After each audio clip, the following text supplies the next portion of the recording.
Mismatch છે. અને એટલે કોઈ મજામાં નથી, કોઈ સુખી નથી, બધા જ દુઃખી છે. આવા સમયે એવી વાત જે ગીતામાં કહી છે, જે ધર્મગ્રંથોમાં કહી છે, જે કુરાનમાં કહી છે, બાઇબલમાં કહી છે, કોમન સારની વાત કરું છું.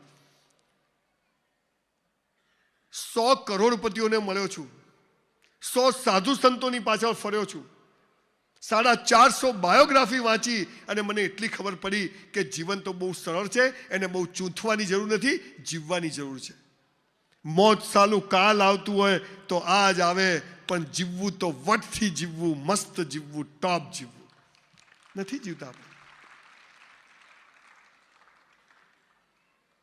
રહેવા માટે ઘર નહોતું, અત્યારે બંગલાઓની સ્કીમ પૂરી થઈ ગઈ. બાપુજીની ઓટલા પર દરજીની દુકાન હતી, હાલ 200 દુકાનનું કોમ્પ્લેક્સ બને.